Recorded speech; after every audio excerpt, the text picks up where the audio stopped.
Hey y'all, this here is the Christian Trucker, and this is my third and final video on the Schneider IC program.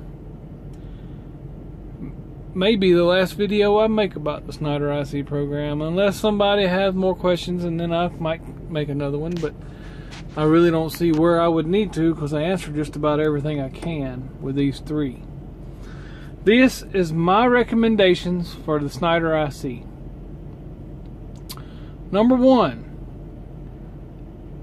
have a $5,000 or $10,000 credit card.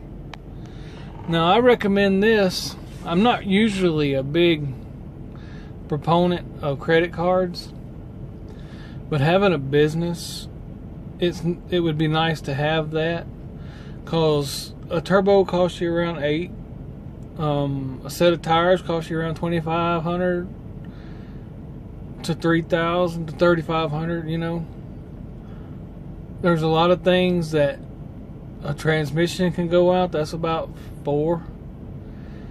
But a $5,000 or $10,000 credit card would have made my life a lot easier. And that's just the fact of the matter, y'all.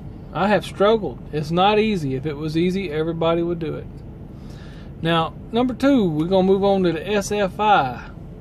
If you decide to go with SFI, I recommend doing it the way I did it. Do the short lease on a used truck. My truck was 2 years old when I got it.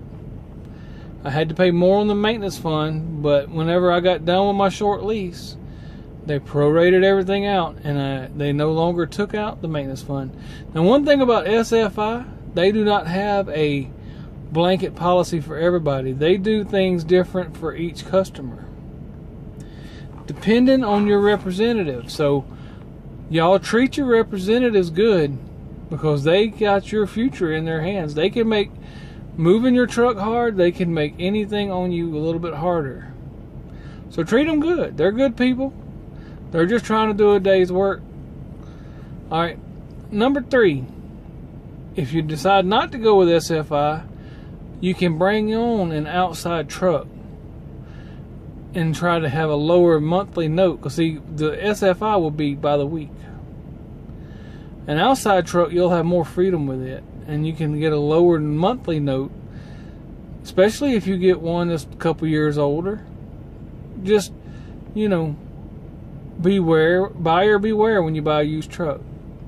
With SFI, they treated me good, and if there would have been any major problems, I believe they would have helped. But I don't know, because I have been told by them that they will not help with a loan for tires or anything else like that. Alright, number four, get a truck with a good fuel economy and an extended factory warranty. Those other warranties that are not the factory warranties are not worth the paper that they're written on. They'll tell you all day long, yeah, we'll do it, but there's so many loopholes in the way they write warranties. Don't buy the extra warranty. Buy the factory warranty. Extended factory warranty. My truck had 600,000 mile warranty. Right now I'm at 500,000 miles, so I still have 100,000 miles of warranty left on my truck. And that warranty from the factory is usually pretty doggone good. They fixed a lot on my truck already. Alright, number five, run hard straight out of orientation. When you get out of orientation, you'll have a week or two with no truck note. Use those 2 weeks to gain some funds. Because when I went over, I had zero money.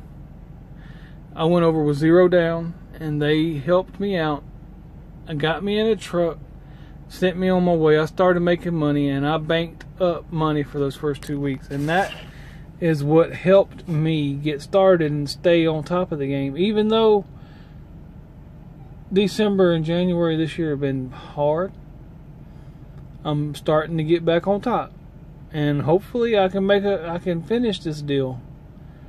Only got 1 year left, and Lord willing, I'll finish this deal. Number six, don't listen to negativity. Everybody I talked to said that I wouldn't never make it.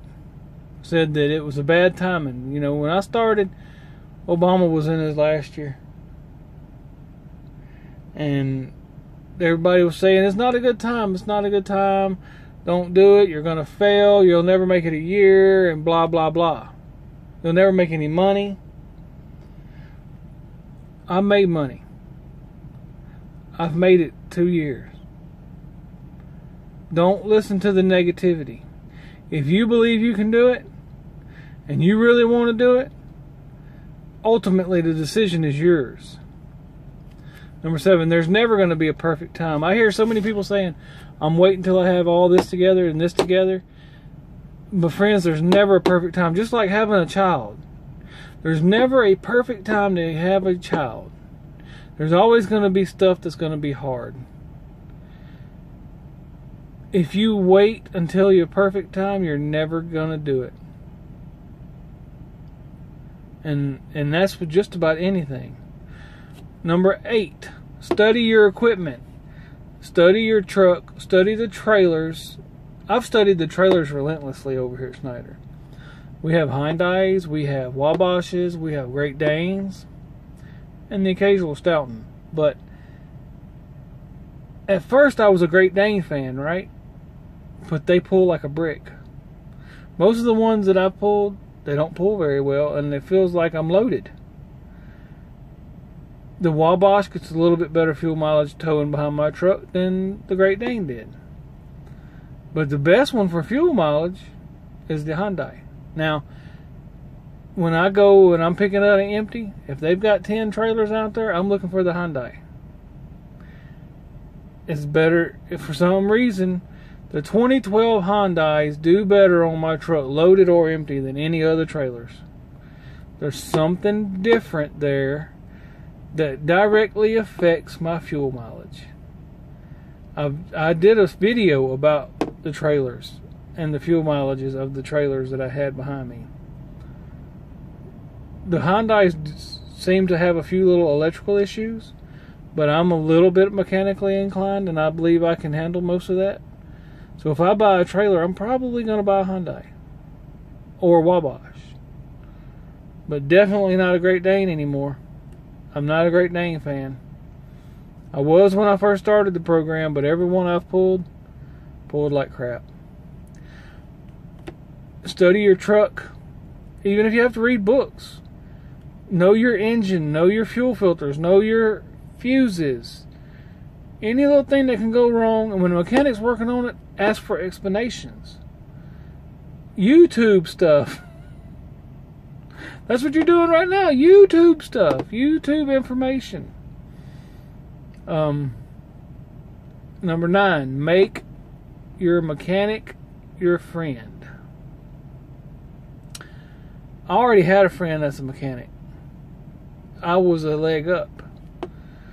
If I had a question, he was more than happy to answer it. I talked to him just this week about my batteries, and he gave me the confidence I needed to kind of look in there and make sure what I was looking at. He helped me with my starter when my starter went out. So, if you don't already have a mechanic that is your friend, find a shop, go to that shop all the time, buy him a drink sometimes, just talk to him, make small talk.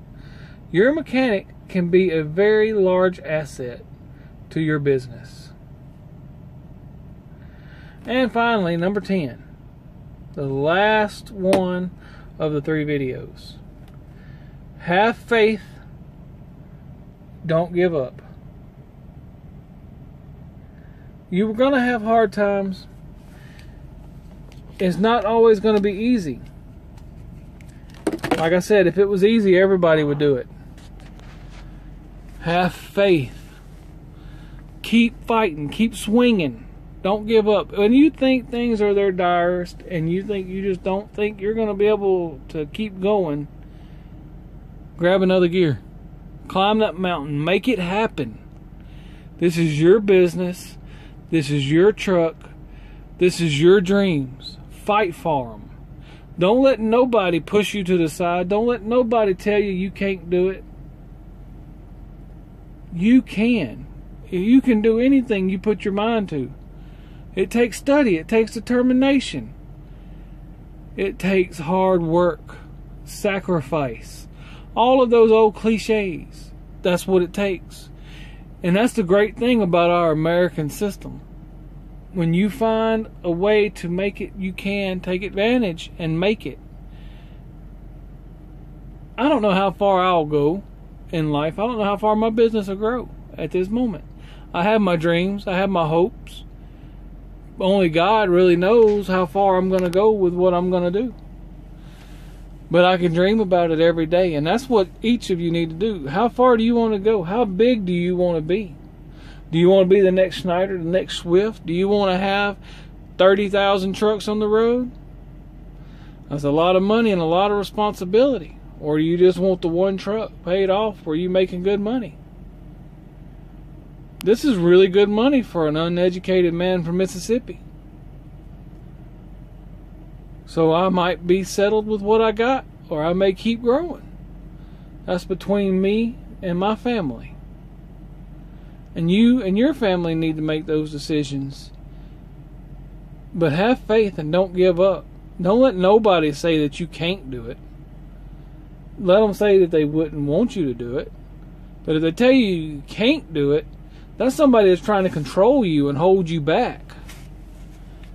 It's a totally different topic when you're saying, I would rather you not do that.